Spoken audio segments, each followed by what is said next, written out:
Is this frozen? Hello, everyone. Hello. Who's here then? Who's here tonight? Let me have a little look. I haven't got a fucking clue. Anyone in the chat? I'm gonna quickly say hello. What am I doing over here? Nope.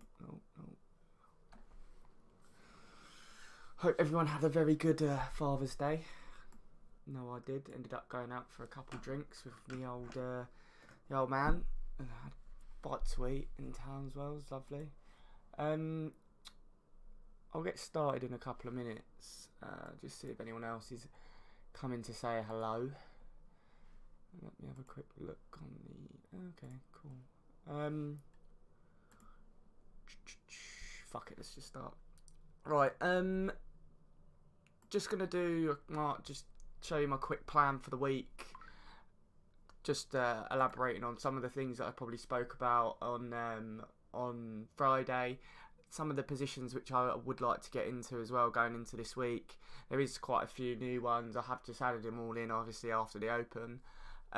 Looking at the price action going into next week, there's not a lot of weekly price action that I saw, which is something that I would be willing to get on top of straight away.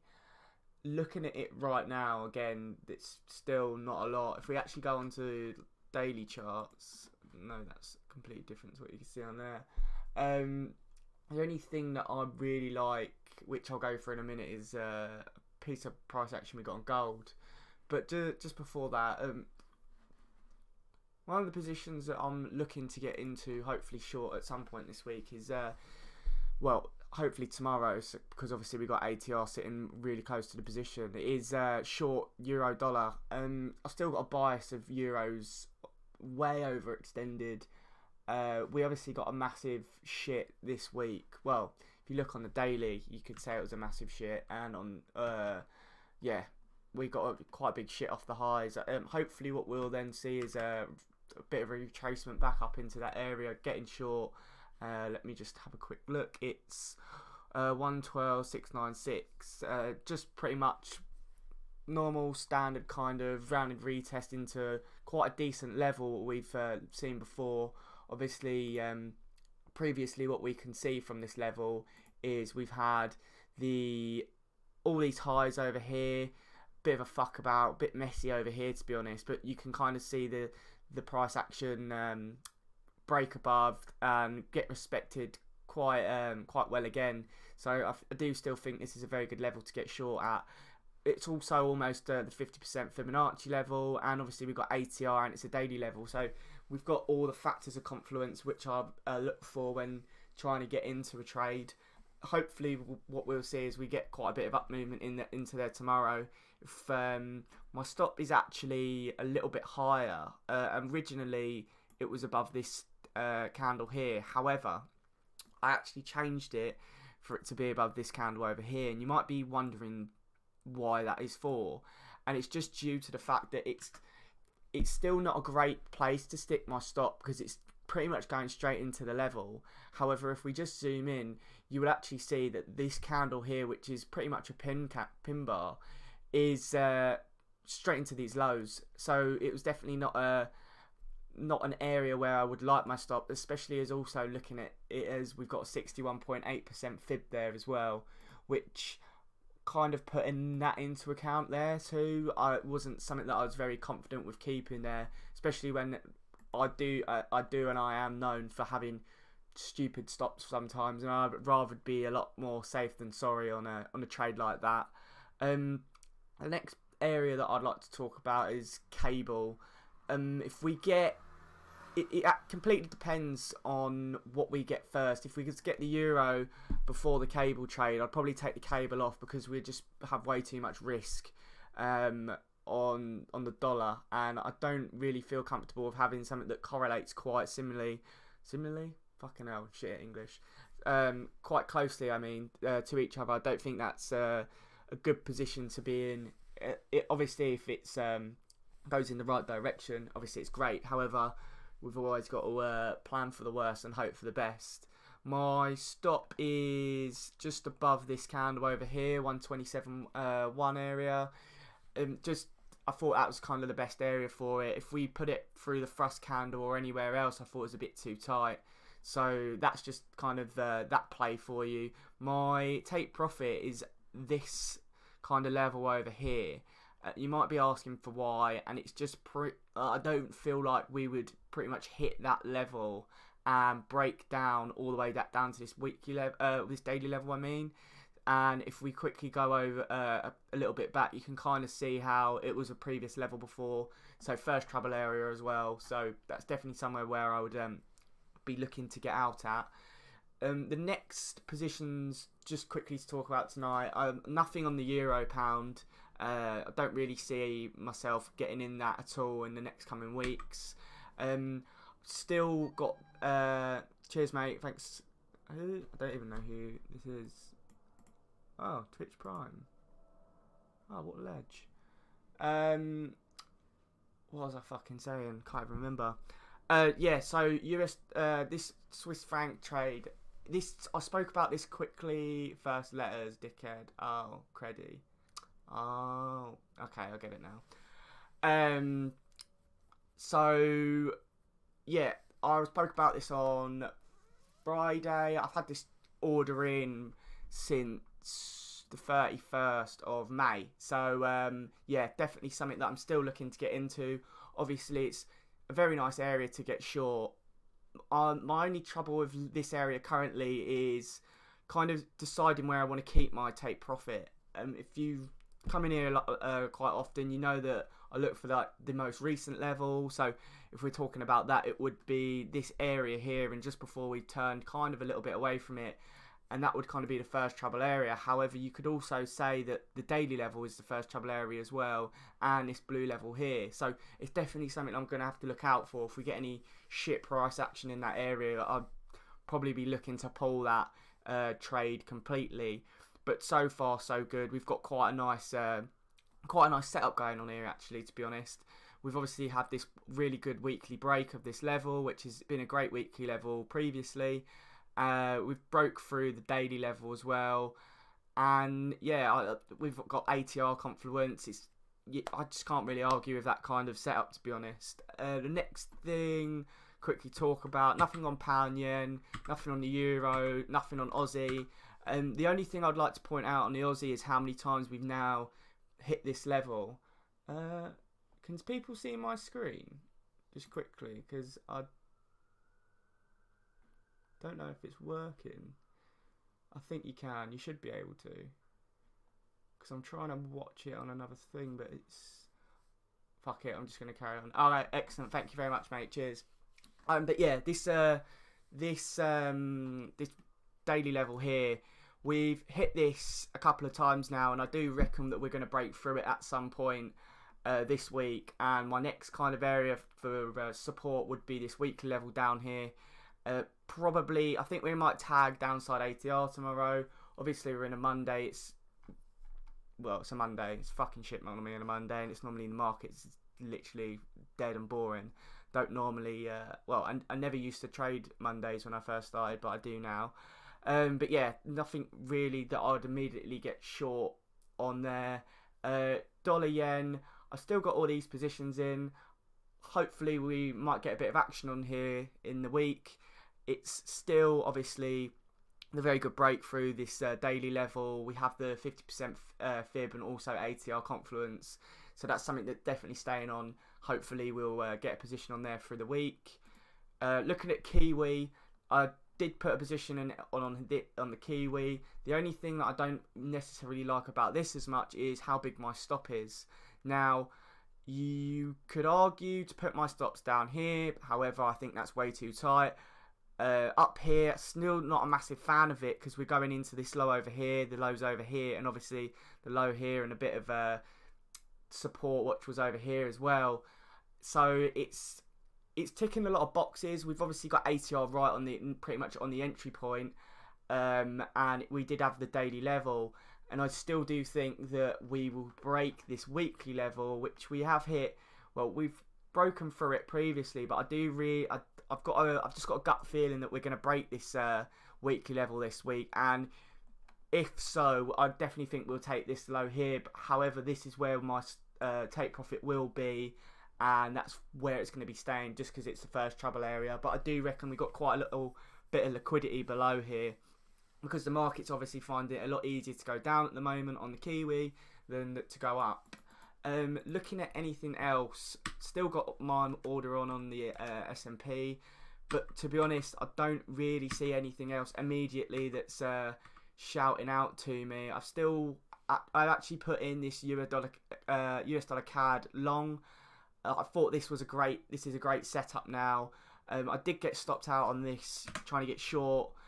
I shouldn't have actually kept the order in, but I wasn't actually at the desk once the order went on. As soon as normally it hits 5 o'clock on a Friday, I normally take orders which are either close to market or I think might be at risk of getting triggered. I'll take them off because I don't like holding trades over the weekend. Yada yada yada. You probably heard all that shit before, but yeah, it was annoying. I was out at the time. You might have heard me speak about it in the previous stream. I was very, very fucked off, but sometimes shit happens and you have to just fucking get over it, note it down, put it in your journal, and make sure you don't fucking do it again, because like I've said before, you do it once, okay, it's a mistake. You do it twice, it's a fucking choice, and these choices can cost you a lot of money. Obviously, it was only one trade this time, but if you keep doing shit like that and you don't nip it in the bud, you're fucked. So yeah. Pretty much still like this long. Obviously, we've got ATR pretty much, which is at least 25% of the way through the position. It's nowhere near like the stop area.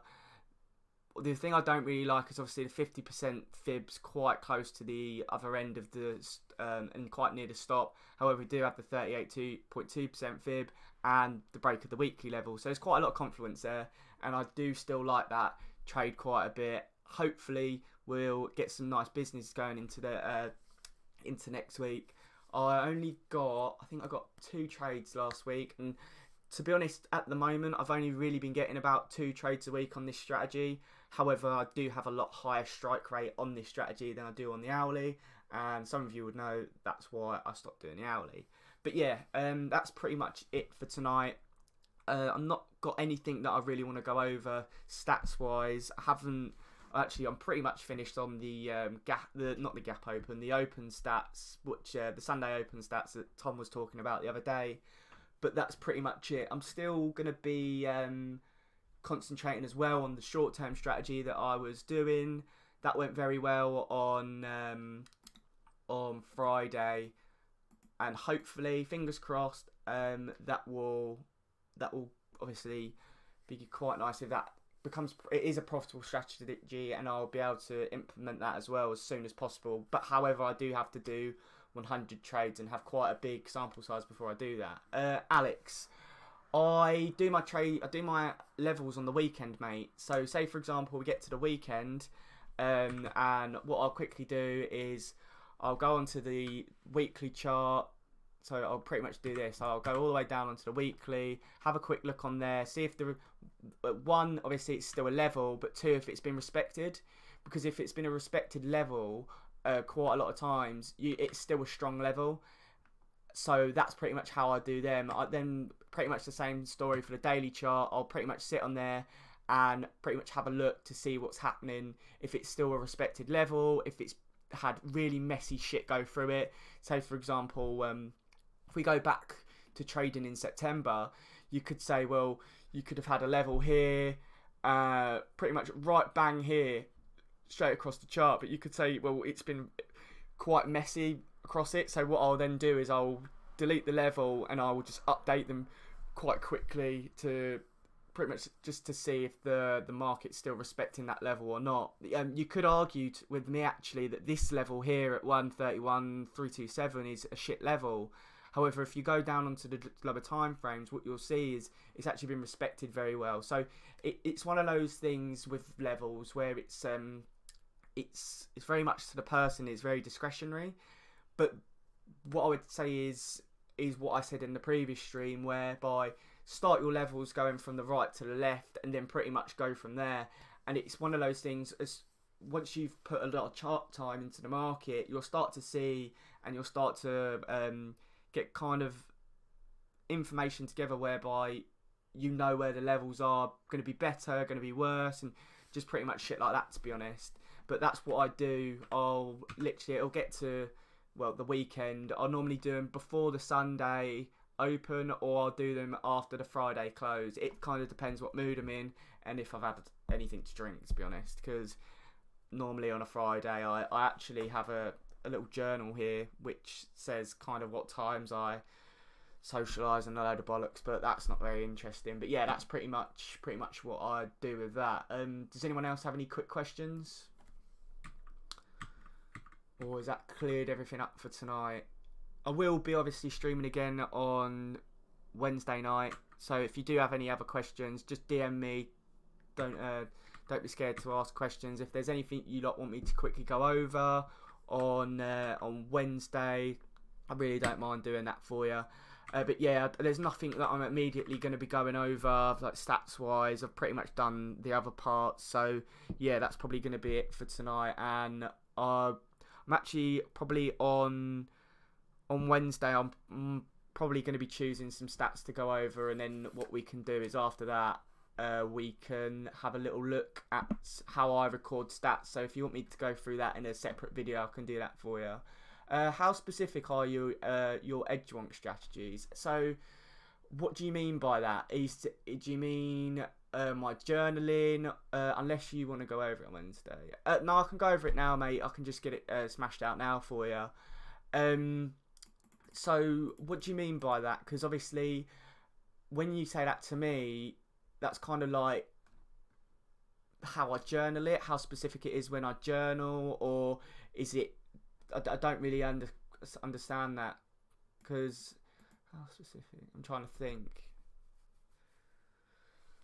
Because if I do go onto my journal, what I pretty much do is I've got actually a post-it note. If you ever see me post anything, it's on Twitter of pictures of my setup. It actually says detail, and I put quite a bit of detail into some trades. Some others I don't actually put a lot of detail in, because there's not a lot of detail that's needed, because there's the pictures and stuff like that. But say for example, for the new strategy that I've kind of been using, I haven't used it yet, but I'm testing. What I'll do is I'll come to the strategy.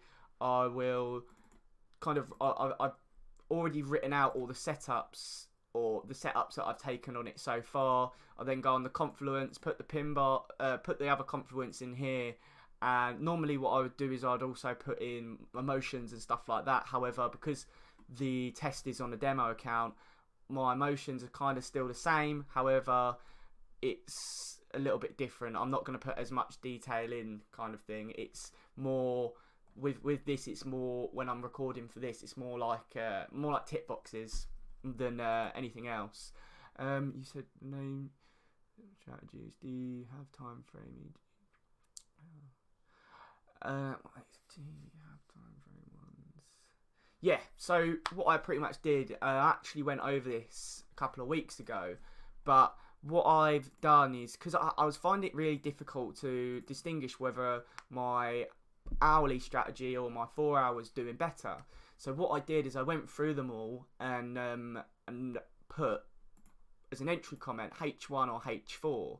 Now, if I bring up H1, what you'll see is it's a pretty fucking shit strike rate, and it was actually destroying all my gains, and it was just aggravating. So I kind of just compared them, decided which one just needed to be cut out, and that's what I did. And now I just pretty much stick to the H4 time frame, if that's what you was on about, because that's some of the best things about edgewonk. So you can pretty much go onto it and do like any kind of entry comment, say if you've broken rules, bad day, good day, if you've anything bad's happened, put other like exit comments, like I've left the thing alone, I didn't manage it, come out too early.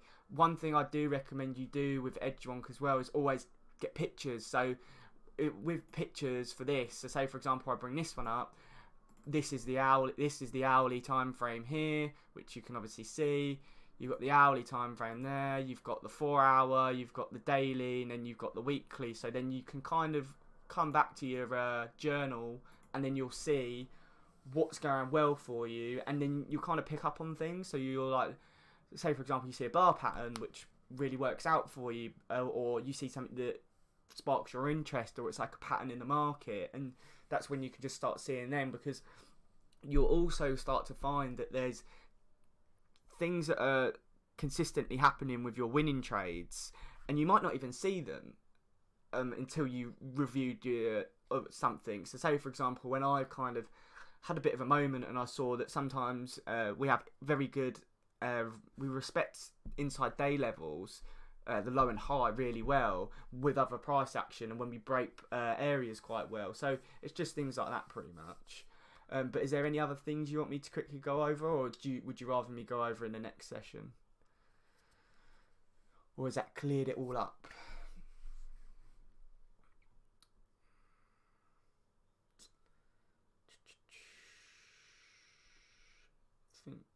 Yeah, that was a question. Thanks a lot. Alright, cool, mate. Thank you everyone for coming to the stream tonight. I hope you lot all have a good week. I'll see you on Wednesday. All the best. Anyone who's watching this on YouTube, like, comment, call me a cunt, and subscribe. Peace.